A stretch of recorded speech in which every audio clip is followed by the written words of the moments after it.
Marcos capítulo 10, verso 32 a 34, diz assim: Estavam a caminho, subindo para Jerusalém, e Jesus ia adiante dos seus discípulos. Estes se admiravam e o seguiam, tomados de apreensões. E Jesus, chamando outra vez os 12 para um lado, começou a revelar-lhes as coisas que deviam acontecer com ele, dizendo: Eis que subimos para Jerusalém, e o Filho do Homem será entregue aos principais sacerdotes e aos escribas. Eles vão condená-lo à morte e entregá-lo aos gentios. Vão zombar dele, cuspir nele, açoitá-lo e matá-lo. Mas depois de 3 dias, ressuscitará. Curve sua fronte, feche seus olhos e oremos mais uma vez. Senhor, esta palavra é tua, não é minha, não é nossa, ela é tua. Ela é o pão do céu, o qual nossas almas precisam se alimentar. E eu te peço que nesse instante o Senhor fale aos nossos corações. Permanece conosco, Senhor, por tua bondade. E que ao sairmos daqui possamos dizer que Deus nos visitou em sua palavra. Em nome de Jesus te agradecemos e todos nós digamos amém. Meus amados irmãos, esta é a terceira vez que Jesus prediz a sua morte no livro de Marcos. As 2 anteriores se deram nos capítulo 8, verso 31 e 9, versículos número 30. O texto que a gente acabou de ler é a sequência de uma peregrinação que Jesus está fazendo rumo a Jerusalém. Ele saiu de Cesareia, da cidade de Cesareia de Filipe, passou pela Galileia e estava seguindo para o sul, seguindo para Jerusalém. Se tinha algo nessa peregrinação, nesse caminho, do qual o nosso Senhor estava plenamente consciente em sua ida para Jerusalém, era que ele estava indo fazer a vontade de Deus. E fazer a vontade de Deus, aqui neste caso, significava mais especificamente ser morto. Por essa razão, o encontramos no jardim do Getsemane, orando, pedindo ao Pai que passasse dele aquele cálice, mas se não, que fosse feita a vontade do Pai. Por essa razão, nós o encontramos mais uma vez tratando disso com os apóstolos. Ele tinha acabado de prometer, nos versículos anteriores, você pode perceber, que todo aquele que deixou pai, mãe, filho, campo, propriedades, etc., para trás, por causa de Cristo e por causa do Evangelho, ele acabou de prometer que tais pessoas receberão 100 vezes mais, ainda nesta vida, de tudo o que renunciaram, de tudo o que deixaram para trás por causa de Cristo.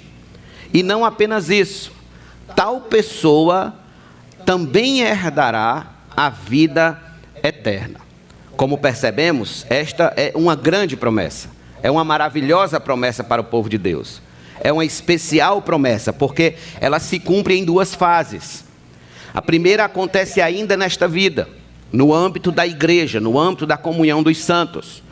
E a segunda ocorrerá após a morte do cristão. O cristão herdará a vida eterna. No entanto, jamais seria possível qualquer homem herdar a vida eterna se Cristo não tivesse ido para Jerusalém, morrer na cruz do Calvário, derramando seu sangue para redimir o seu povo, cumprindo com isso a vontade do Pai, a vontade de Deus. Em outras palavras, sem a cruz, Cristo não tinha como comprar para nós a vida eterna. Não tinha como nos redimir de nossos pecados e nos garantir a eternidade por meio do seu sangue. Não tinha. Era necessário que ele fosse para a cruz. Com o texto vai nos deixar claro que Jesus, ele não está sozinho, caminhando sozinho rumo a Jerusalém. O texto diz que os discípulos estão indo com ele.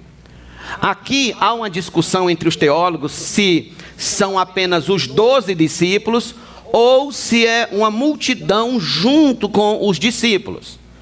Particularmente, eu acredito que ia com ele muito mais gente do que os 12. Ou seja, ia certo número de pessoas bem mais que os 12. Haja vista que Jesus chama os 12 no versículo 32 para um lado, separa-os para o lado, a fim de ensinar-lhes mais precisamente, com mais riqueza de detalhes, sobre a sua morte e a sua ressurreição. Marcos faz questão de registrar quais eram os sentimentos que permeavam o coração daquelas pessoas que estavam subindo com Jesus para Jerusalém. Marcos diz que aquelas pessoas estavam tomadas de admiração e apreensão. Admiração e apreensão. Veja o verso de número 32, por favor, comigo. Diz assim: estavam a caminho subindo para Jerusalém e ia adiante dos seus discípulos. Estes se admiravam, grife essa palavra admiravam, e o seguiam tomados de apreensões, grife essa palavra também. E Jesus, chamando outra vez os 12 para um lado, começou a revelar-lhes coisas que deviam acontecer com ele, dizendo, perceba, dois sentimentos, a admiração e a apreensão. Esses sentimentos, eles são opostos. Um é negativo e o outro é positivo. A apreensão, ela tem uma conotação negativa. A admiração já tem uma conotação positiva. A apreensão está ligada ao medo, ao temor, aquele cuidado fóbico. Enquanto a admiração, ela é encanto, ela é uma surpresa positiva, ela é uma disposição emocional que traduz respeito, consideração, fascinação, reverência, etc. A apreensão dos discípulos se dava porque eles sabiam que o que estava para acontecer com Jesus, afinal de contas ele já tinha dito isso 2 vezes, também poderia acontecer com eles, ou seja, também poderiam ser mortos. E a admiração dos discípulos repousa no fato de que, mesmo sabendo que vai morrer em Jerusalém, Jesus continua firme em sua missão de fazer a vontade do Pai que o enviou. Hoje, meus queridos, eu quero chamar a atenção de vocês para este sentimento positivo, o sentimento de admiração que os discípulos têm por Cristo. E quero mostrar-lhes que muitos se confundem e caem da vida cristã porque não entenderam que há uma diferença entre ser um admirador e um adorador. Há uma diferença entre ser admirador de Jesus e adorador de Jesus. Creio eu que esta é, hoje à noite, uma ótima oportunidade para testar a nossa fé. Testar se a nossa confissão de fé, ela é a confissão de um mero admirador, ou se é a confissão de um adorador de Cristo. De alguém que de fato adora a Cristo. Pastor, qual é a diferença entre um admirador de Jesus e um adorador de Jesus? Nós vamos citar vários textos hoje, certo? Vamos trabalhar em vários textos. É importante que você abra a sua Bíblia. Mas eu tenho algumas respostas importantes a essa pergunta. Em primeiro lugar, o admirador de Jesus não precisa ser convertido. O adorador, sim. O admirador não precisa ser convertido. O adorador, sim. Observe que em vários momentos dentro dos evangelhos, encontramos os discípulos e multidões em completo senso de admiração, de maravilhamento com a pessoa e obra de nosso Senhor. Por exemplo, aqui em Mateus capítulo número 7, versículo de número 28 e 29, eu acredito que você já esteja com ele aí no telão. Então tenha paciência e me espere. 28 e 29. Quando Jesus acabou de proferir estas palavras, só o 28. As multidões estavam maravilhadas, admiradas com a sua doutrina. No capítulo 8 de Mateus, versículo 27 diz: quando Jesus acalmou uma tempestade, então os discípulos falaram, e aqueles homens ficaram admirados, dizendo: quem é este que até os ventos e o mar lhe obedecem? Em Marcos, capítulo número 2, versículo número 12, quando Jesus acabou de curar um homem paralítico, as multidões reagiram assim, veja. Ele se levantou e no mesmo instante, pegando o leito, retirou-se à vista de todos, a ponto de se admirarem e darem glória a Deus, dizendo: jamais vimos coisa assim. No capítulo número 6, versículos número 1 e 2, quando Jesus foi rejeitado em sua terra natal, em Nazaré, está escrito: tendo saído dali, Jesus foi para a sua terra e os seus discípulos o acompanharam. Chegando o sábado, começou a ensinar na sinagoga. E muitos, ouvindo-o, se maravilhavam, se admiravam, dizendo: de onde lhe vem tudo isso? Que sabedoria é esta que lhe foi dada? E como se fazem tais maravilhas por suas mãos? No capítulo número 7, versículos número 37, também temos outro texto que fala do maravilhamento, da admiração dos que estavam presenciando o milagre. Diz: ficavam muito admirados, dizendo: tudo ele tem feito muito bem, até os surdos ouvirem e os mudos falarem. No capítulo número 12 de Marcos, capítulo número 12, versículos número 17, quando Jesus falou: dá a César o que é de César, então diz assim: então Jesus disse: deem a César o que é de César e a Deus o que é de Deus. E muitos se admiraram dele. Preste atenção. Em todas estas passagens, há muita admiração com nosso Senhor, muito maravilhamento com nosso Senhor por parte das multidões e dos discípulos, principalmente do círculo mais fechado, os 12. Os 12 também estão em profunda admiração, em profundo maravilhamento, encanto com nosso Senhor. Mas tem um detalhe que, quando a gente lê o texto de Marcos, falando sobre a admiração dos que seguiam Jesus para Jerusalém, tem um detalhe que muitas das vezes passa despercebido. É que Judas estava ali também admirando a Cristo.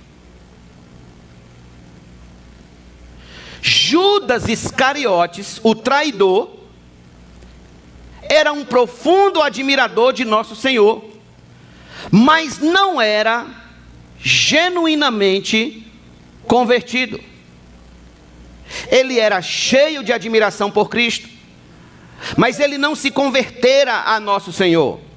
Seu coração e a sua alma não pertenciam a Cristo, não pertenciam a Jesus. Ele admirava, ele se surpreendia, ele se maravilhava, mas ele não adorava. Mas ele não adorava a Cristo.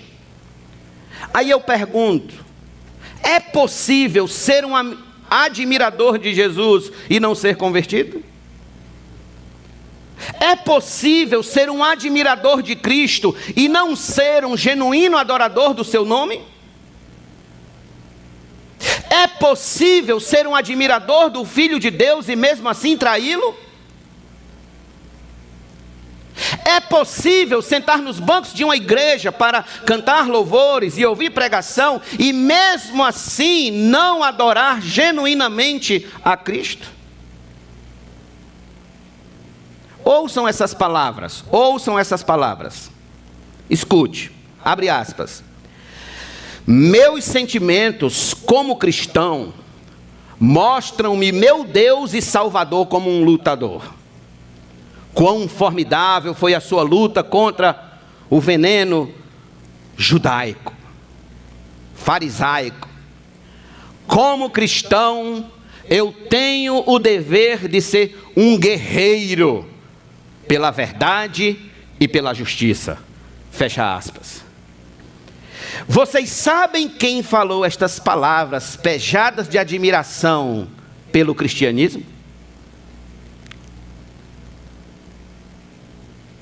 Hitler.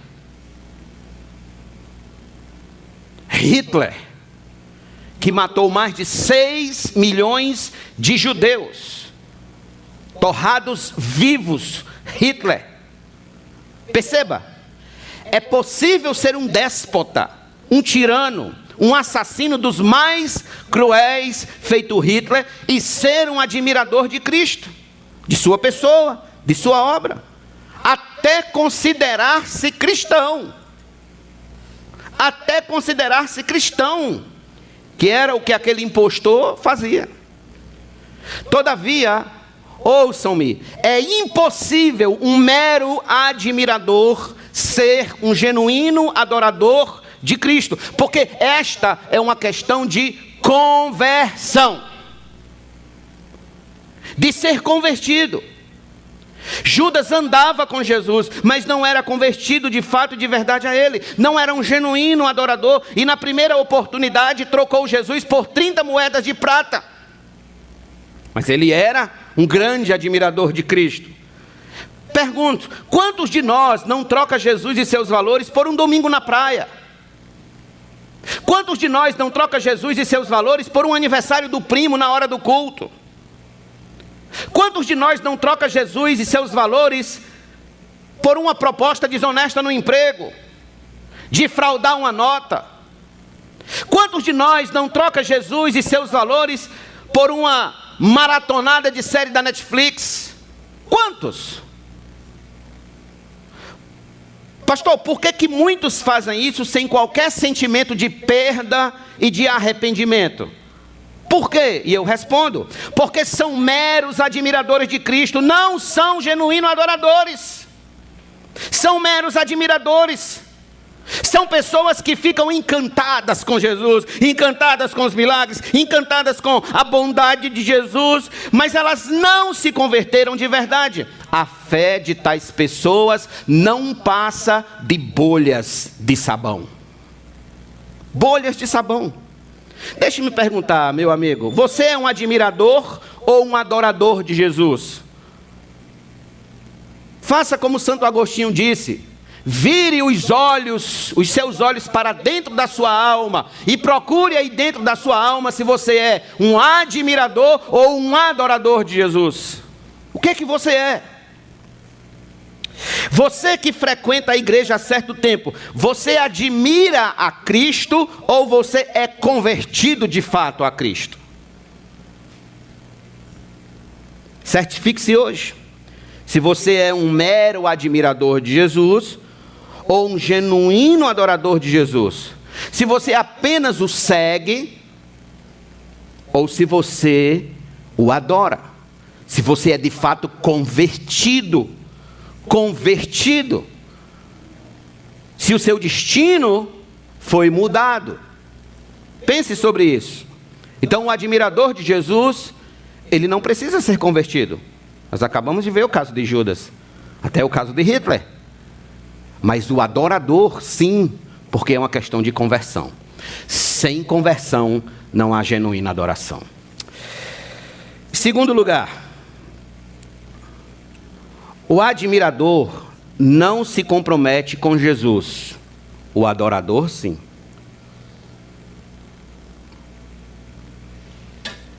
Eu vou repetir isso aqui. O admirador não se compromete com Jesus. O adorador, sim. E aqui em Lucas, capítulo de número 8, Jesus contou a parábola do semeador. Os discípulos não entenderam e pediram uma explicação. Então Jesus foi explicar a parábola e Jesus disse o seguinte. Veja comigo do verso de número 11 a 15, por favor. Verso de número 11 a 15. Este é o significado da parábola da semente. É a parábola. A semente é a palavra de Deus. Os que estão à beira do caminho são os que a ouviram. Depois vem o diabo e tira-lhes a palavra do coração, para não acontecer que, crendo, sejam salvos. Os que estão sobre a pedra são os que, ouvindo a palavra, a recebem com alegria. Estes não têm raiz, creem apenas por algum momento e na hora da provação se desviam. A parte que caiu entre espinhos, estes são os que ouviram e no decorrer dos dias foram sufocados com as preocupações e as riquezas e os prazeres desta vida. Os seus frutos não chegam a amadurecer. A parte que caiu na terra boa, estes são os que, tendo ouvido de bom e reto coração, retêm a palavra, estes frutificam com perseverança. Observe, esta parábola resume bem a diferença entre quem se compromete de verdade com Jesus e quem não se compromete, quem o serve de todo o seu coração e quem não o serve. Há pessoas que ouvem o Evangelho e o recebem com alegria, são admiradores entusiasmadíssimos, mas pela falta de raízes profundas, o comprometimento de tal pessoa não se sustenta. No primeiro contratempo, no primeiro problema, na primeira doença, no primeiro desemprego, no primeiro conflito no trabalho, na primeira dificuldade em casa, se afastam de Cristo. Se afastam da comunhão da igreja, da fé. Irmãos, devemos sempre lembrar que até Jesus ressuscitar dos mortos, os apóstolos não compreenderam profundamente o Evangelho e suas responsabilidades. Os apóstolos só vão compreender com total profundidade o Evangelho após a ressurreição de Cristo. Após a ressurreição de Cristo. Na noite em que Cristo foi preso, eles fugiram. Eles abandonaram Cristo, ali deixaram Cristo Jesus. E Pedro é um desses exemplos. Pedro era um grande admirador e entusiasta de Cristo. Super entusiasmado. Quem vê Pedro pela primeira vez nos evangelhos, encontra nele um homem cheio de fé. Ele foi o primeiro a chamar Jesus de Messias. Tu és o Messias, tu és o Filho de Deus. Ele foi o primeiro. Mas sabe o que Jesus disse a ele, num desses momentos de arroubos que ele tinha? Jesus disse o seguinte, João capítulo 13, versículos número 36 a 38. Simão Pedro perguntou a Jesus, para onde o Senhor vai?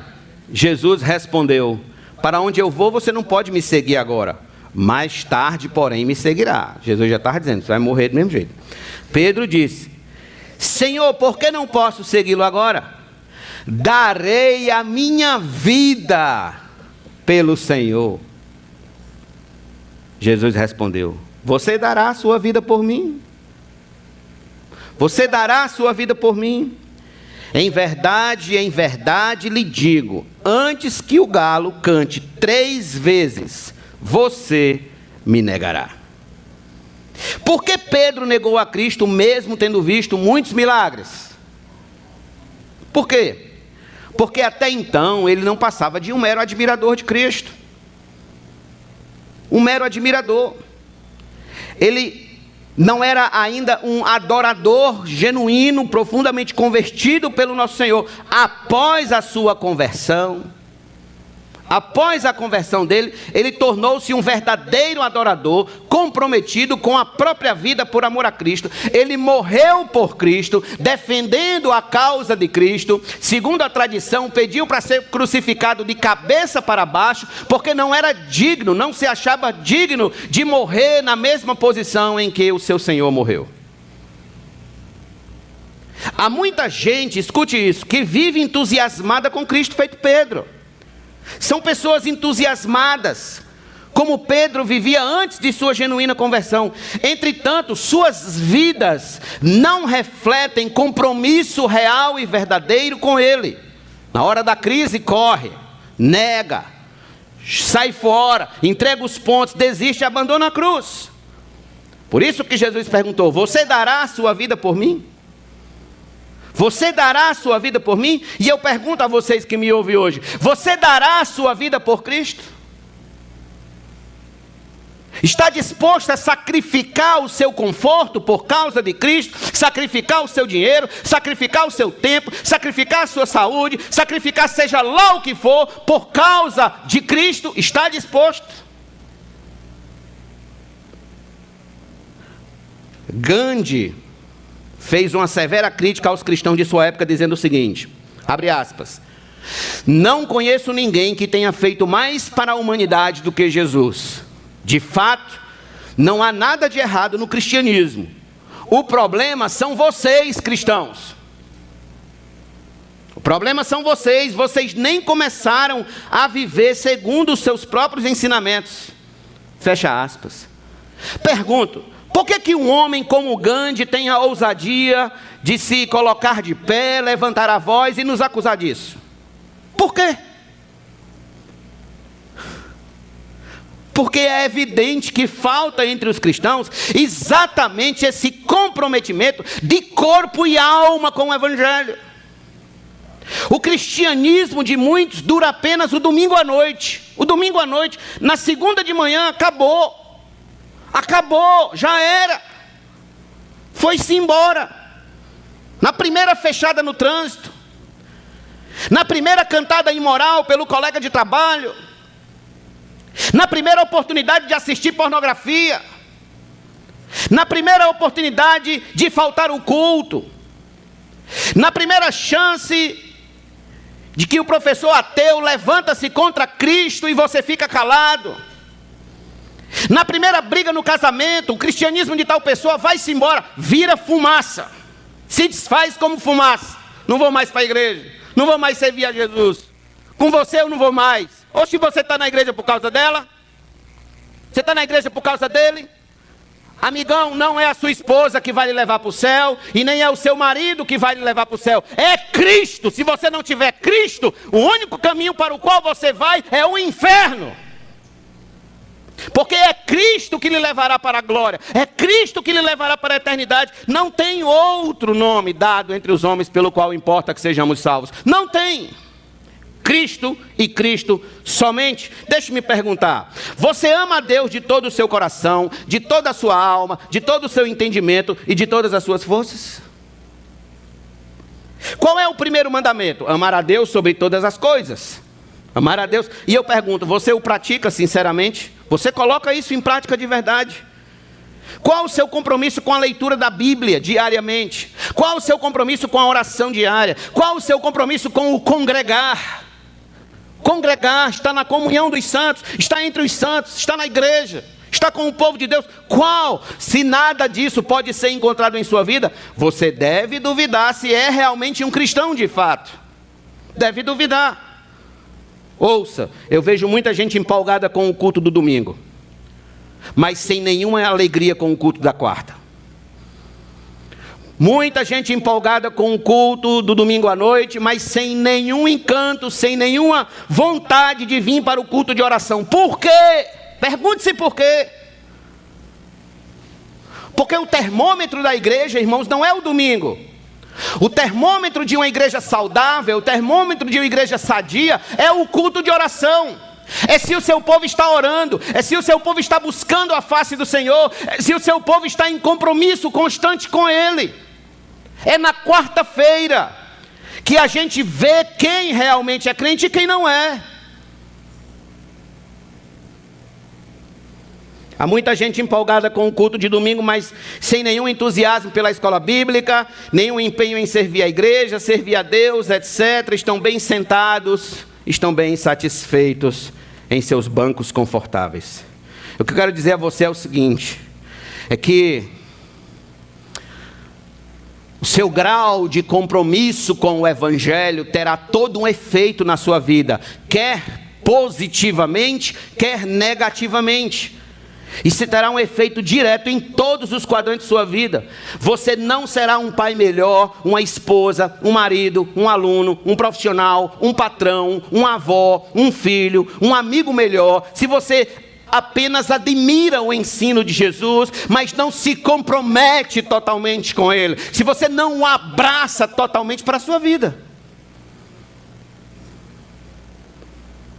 Eis aqui o desafio diante de nós, no texto que lemos em Marcos: sermos mais que admiradores, sermos genuinamente adoradores de Cristo, ou seja, crentes comprometidos de verdade com o Evangelho. De verdade. Um ateu disse o seguinte, abre aspas: se eu acreditasse em Deus, como os cristãos dizem que acreditam, eu sairia correndo por cima de cacos de vidros pontiagudos, gritando, dizendo que ele existe. Fecha aspas. Aqui está o desafio. Eu pergunto, o que você está disposto a fazer por Jesus? Está disposto a se sacrificar por Ele? Está disposto a se comprometer com Ele de corpo e alma? Comprometer seu tempo, sua hora, comprometer tudo o que você tem? E ser de fato um verdadeiro adorador? Em Lucas capítulo 14, verso 26 e 27, Jesus disse: se alguém vem a mim e não me ama mais do que ama o seu pai, ama a sua mãe, a sua mulher, os seus filhos, seus irmãos, as suas irmãs e até a sua própria vida, não pode ser meu discípulo. E quem não tomar a sua cruz e vier após mim, não pode ser meu discípulo. Não pode. Não se iluda, não pode. Não é você dizer assim, não, mas eu interpreto de outra forma. Você pode interpretar do jeito que você quiser. A Bíblia está dizendo que não pode. Qualquer coisa que você ame a mais do que a Cristo, já o torna não discípulo de nosso Senhor. Não pode. Não pode. O que nosso Senhor está dizendo é que ser um adorador genuíno tem um custo. Há um princípio de renúncia envolvido aqui, irmãos. Renúncia. Mas ao mesmo tempo um princípio de compromisso com Ele. Em Gálatas capítulo 2, verso 19 e 20, Paulo disse: estou crucificado com Cristo. Finalzinho do versículo 19: estou crucificado com Cristo. Logo já não sou eu quem vive, mas Cristo vive em mim. E esse viver que agora tenho na carne, vivo pela fé no Filho de Deus, que me amou e se entregou por mim. Estas são palavras de quem vive 24 horas compromissados com Jesus Cristo. 24 horas compromissado com Jesus Cristo.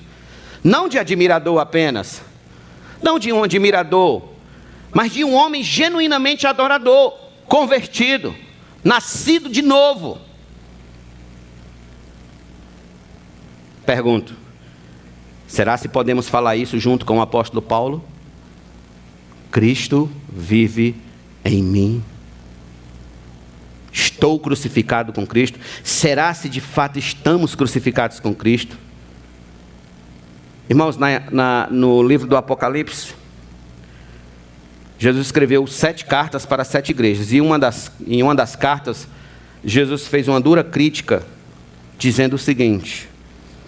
Apocalipse capítulo número 2, versículos número 19 e 20, diz assim: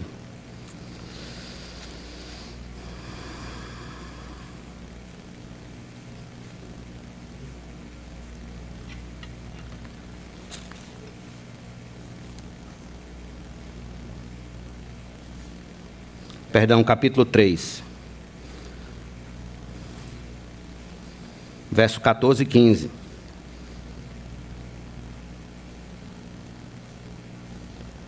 Ao anjo da igreja em Laodiceia escreva: estas coisas diz o Amém, a testemunha fiel e verdadeira, o princípio da criação de Deus. Conheço as obras que você realiza, que você não é nem frio, nem quente. Quem dera você fosse frio ou quente. Assim, porque você é morno e não é nem quente nem frio, estou a ponto de vomitá-lo da minha boca. Você diz: sou rico, estou bem de vida e não preciso de nada. Mas você não sabe que é infeliz, sim, miserável, pobre, cego e nu. Olha as palavras de Cristo. Eles estavam mornos, indiferentes, sem compromisso real com o Senhor, sem qualquer compromisso com o Senhor. Quantos de vocês não estão assim? Quantos de vocês que me ouvem domingo após domingo não estão assim? Mornos, indiferentes, sem compromisso com o Senhor, meros admiradores. Meros admiradores, gente que não sabe o que é viver o verdadeiro cristianismo, se dedicar totalmente de corpo e alma a Cristo, amar a Cristo mais que tudo, amar ao Senhor acima de todas as coisas e de todo o seu coração. Quantos? Em João capítulo 4, verso de número 23, Jesus disse: mas vem a hora e já chegou, em que os verdadeiros adoradores adorarão o Pai em espírito e em verdade, porque esses são esses que o Pai procura para seus adoradores. Ouça, o Pai não procura meros admiradores. Ele procura verdadeiros adoradores, que o adorem em espírito e em verdade, gente compromissada com Ele, gente que é crente de segunda a segunda. Gente que é crente todo dia e toda hora. Em Hebreus capítulo 11, tem uma galeria de heróis da fé ali registrada. Homens que se comprometeram com Deus e com sua obra até a morte. Gente que foi cerrada ao meio por causa da fé. Gente que sofreu torturas terríveis, porém não foram molengas.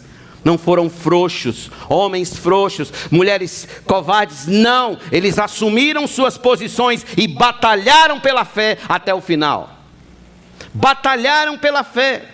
Pergunto, será se eu e você, com o cristianismo que vivemos, será se seríamos colocados naquela galeria? Será se você se importa e almeja ser colocado na galeria dos heróis da fé? Será? Paulo disse a Timóteo: combati o bom combate, completei a carreira, guardei a fé. Ele foi um verdadeiro herói da fé. Um verdadeiro herói, um grande combatente do Evangelho em nome de Cristo. Pergunto, será se vamos poder dizer isso também na hora da nossa morte, para quem estiver ao lado da nossa cama? Ao lado do nosso leito? Será se vamos poder dizer: combati o bom combate, completei a carreira, guardei a fé? Será? Como vamos poder dizer isso? Que evidência teremos disso?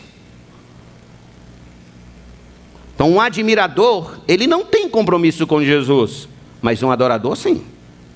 Um adorador tem.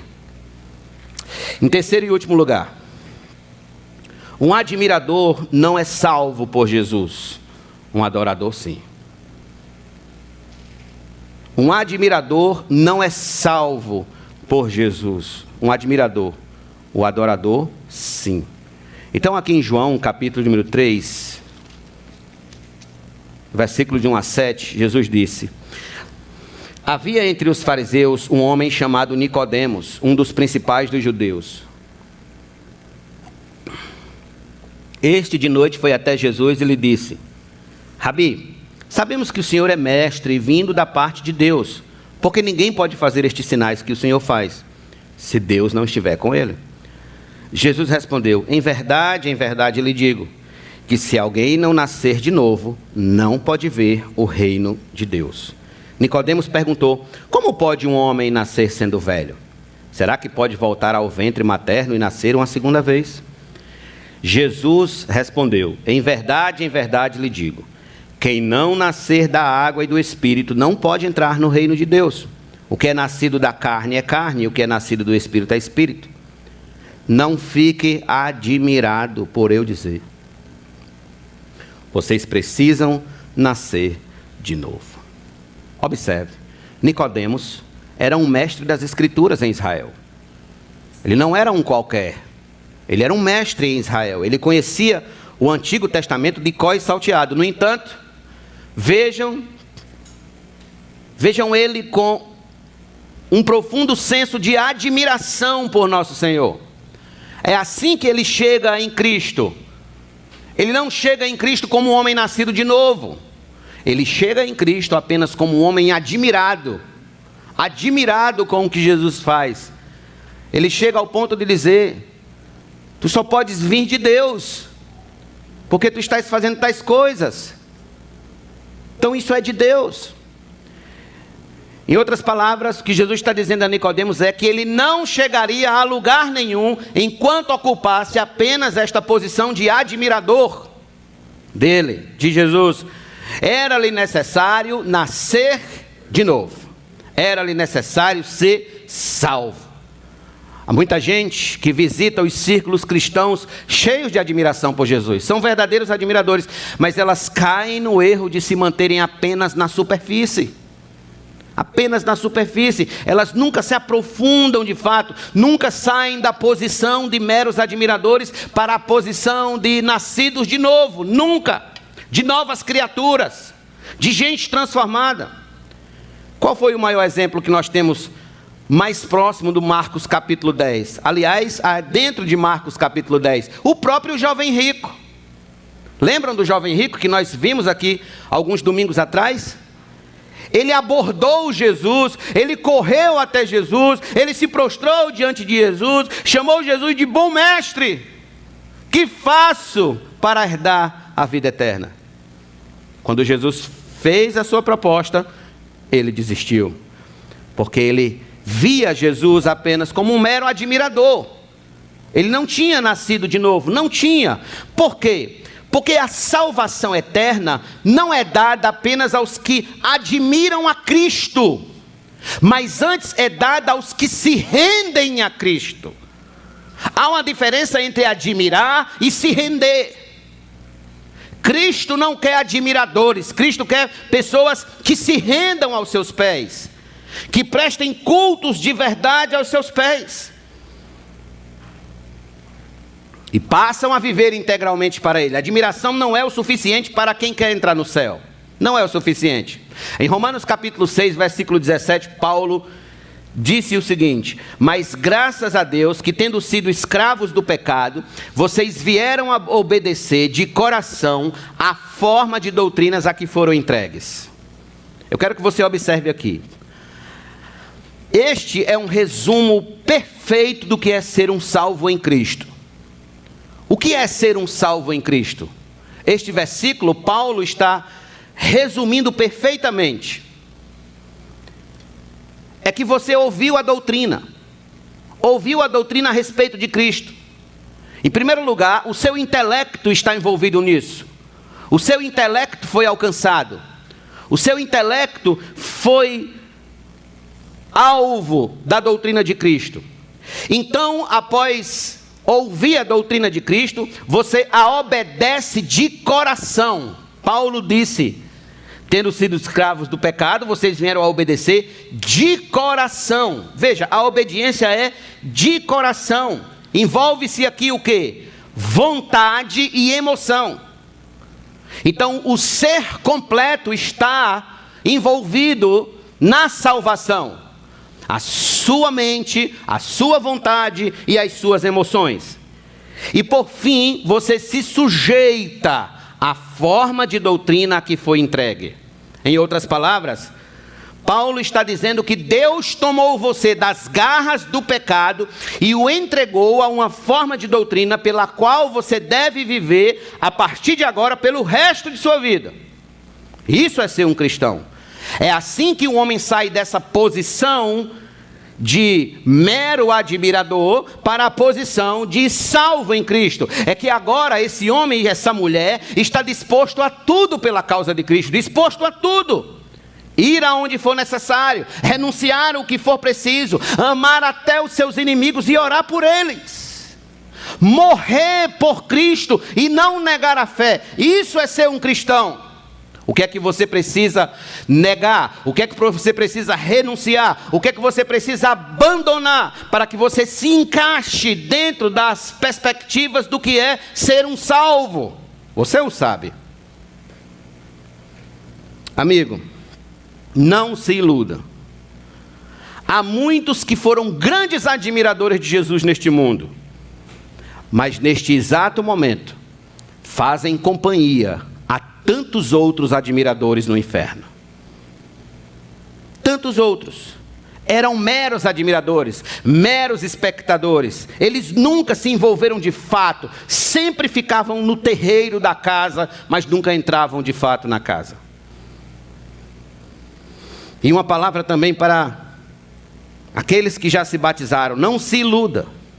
Não se iluda também que só porque você foi batizado nas águas, isso já é o suficiente. Não se iluda. Isso é apenas o começo. É apenas o início, o princípio. Nunca esqueça que homens como Judas, que homem como Demas, que homem como Simão o mágico também se batizaram nas águas. Também foram batizados nas águas, porém veja o destino deles. Analise com calma o destino desses homens. No Evangelho de Marcos, ainda, capítulo de número 12, verso de número 28 a 34, tem uma situação muito interessante. Chegando um dos escribas que ouviu a discussão entre eles e viu que Jesus tinha dado uma boa resposta, perguntou-lhe: qual é o principal de todos os mandamentos? Jesus respondeu: o principal é: escute, ó Israel, o Senhor nosso Deus é o único Senhor. Ame o Senhor, seu Deus, de todo o seu coração, de toda a sua alma, de todo o seu entendimento e com toda a sua força. O segundo é: ame o seu próximo como você ama a si mesmo. Não há outro mandamento maior do que estes. Então o escriba disse: muito bom, mestre, muito bem. E com verdade o Senhor disse que Ele é o único e não há outro além dele. E que amar a Deus de todo o coração e de todo o entendimento e com todas as forças, e amar o próximo como a si mesmo, é mais do que todos os holocaustos e sacrifícios. Vendo Jesus que o escriba não havia respondido, que o escriba havia respondido sabiamente, declarou-lhe: você não está longe do reino de Deus. E ninguém mais ousava fazer perguntas a Jesus. Você não está longe do reino de Deus. Notem bem este homem, ele conhece os mandamentos, ele está perto do reino de Deus, ele não está longe do reino de Deus, mas ainda lhe falta uma coisa. Ainda lhe falta uma coisa. O quê? Entrar no reino de Deus. Entrar. Ele não entrou ainda. Ele está perto, mas está fora. Ele está na calçada, mas não entrou ainda. Algumas pessoas estão hoje à noite aqui como esse escriba. Não estão longe. Estão perto, mas ainda não entraram. E é hora de você entrar. Hoje é o dia de você entrar no reino de Deus. Hoje é o dia de você entrar de cabeça no reino de Deus. De você não sair daqui apenas como um mero admirador de Jesus, mas sim como um genuíno adorador de Cristo. Como um verdadeiro adorador de nosso Senhor. Você está perto, mas precisa cruzar os umbrais da porta estreita. Os umbrais da porta estreita. Precisa avançar em direção ao trono da graça de Deus e buscar socorro e amparo ali.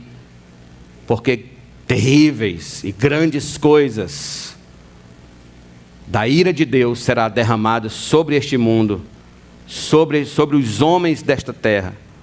E nós precisamos estar amparados debaixo da graça de Deus. Debaixo do sangue de Cristo. Pare de ser só um mero admirador. Pare de ser só uma pessoa que você não sabe se está ao lado de Judas ou ao lado de Paulo.